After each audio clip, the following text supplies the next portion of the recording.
सांगली जिल्हा मध्यवर्ती बँक बरखास्त करावी आणि तिची चौकशी लावावी असे अनेक प्रयत्न राज्यातून सुरू आहेत. मात्र यांना यश आलेलं नाही आणि येणारही नाही. जयंत पाटलांचा विरोधकांवर जोरदार हल्लाबोल. सांगली जिल्हा मध्यवर्ती बँकेची वार्षिक सर्वसाधारण सभा संपन्न. सांगली जिल्हा मध्यवर्ती सहकारी बँकेच्या वार्षिक सर्वसाधारण सभेत बोलताना राष्ट्रवादी काँग्रेसचे नेते जयंत पाटील यांनी विरोधकांवर जोरदार निशाणा साधलाय. जिल्हा मध्यवर्ती बँक बरखास्त करावी आणि तिची चौकशी लावावी असे अनेक प्रयत्न राज्यातून सुरू आहेत. मात्र त्यांना यश आलेलं नाही आणि येणारही नाही असा घणाघाती इशारा त्यांनी यावेळेस दिला आहे. सहकारातील वाढत्या गुन्हेगारी प्रवृत्तीवर चिंता व्यक्त करत बँकेच्या पारदर्शक कारभाराचा आणि भरती प्रक्रियेचा त्यांनी पुनरुच्चार केला आहे. सभासदांना संबोधित करताना जयंत पाटील यांनी भाषणात याचा उल्लेख केला. राज्यातून जिल्हा मध्यवर्ती बँक बरखास्त करून तिच्या चौकशीचा ससेमिरा मागे लावण्याचे प्रयत्न सातत्यानं सुरू आहेत. मात्र बँकेचा पाया भक्कम असून या कारस्थानांना काही यश आलेलं नाही असंही त्यांनी म्हटलेलं आहे. बँकेत कर्मचाऱ्यांची आवश्यकता असल्याने भरती प्रक्रिया राबवली जात आहे. काही लोकांनी ही भरती थांबवण्याची मागणी केली असली तरी आम्ही आमची भूमिका बदललेली नाही. नोकर भरतीचा आणि आगामी निवडणुकांच्या कोणताही संबंध नसून पूर्णपणे पारदर्शक पद्धतीने जागा भरल्या जातील यासाठी एक नामांकित राष्ट्रीयकृत कंपनीला भरतीचे कंत्राट देण्यात आलेले आहे. आर्थिक अडचणीत सापडलेल्या वसंतदादा साखर कारखान्याला मदतीचा हात देण्यासाठी बँकेने आवश्यक ती भूमिका घेतली आणि या निर्णयावर काहींनी टीका केली. मात्र जिल्ह्यातील कारखानदारी अडचणीत येऊ नये आणि सहकारातील संस्था टिकून राहाव्यात हाच त्यामागचा मुख्य हेतू आहे.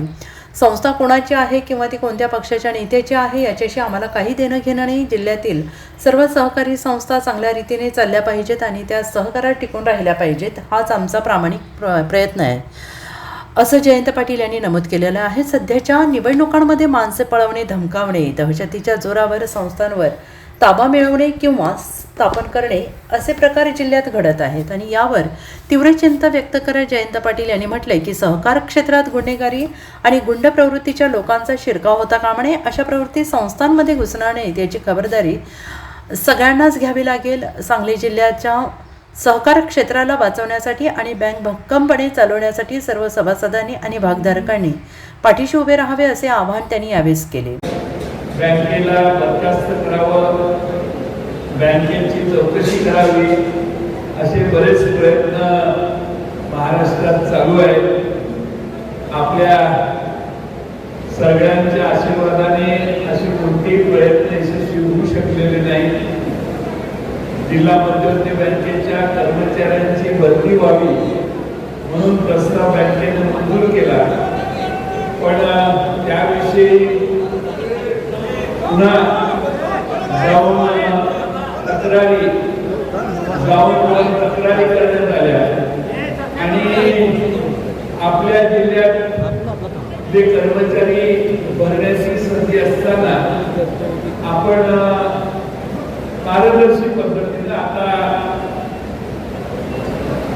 संचालक मंडळाने आपली भूमिका बदलली नाही.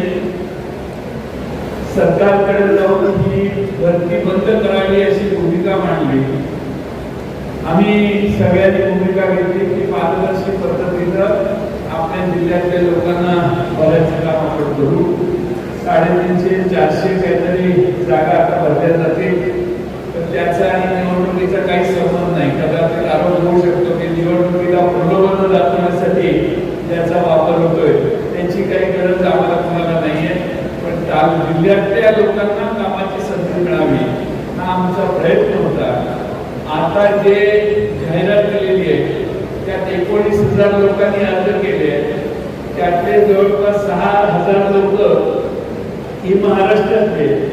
त्यामुळे आता दिल्लीला एक केंद्र आहे परीक्षेचं, अकोला जिल्ह्यात तिकडे एक केंद्र आहे परीक्षेचं, पुण्याला एक केंद्र आहे, मला वाटतं मुंबईला, सातारा, कोल्हापूरला आहे. म्हणजे त्या भागातली मुलं देखील आपल्या बँकेच्या परीक्षेला बसलेली आहेत. पारदर्शी पद्धतीनं या जागा भराव्यात असा आमचा प्रयत्न आहे.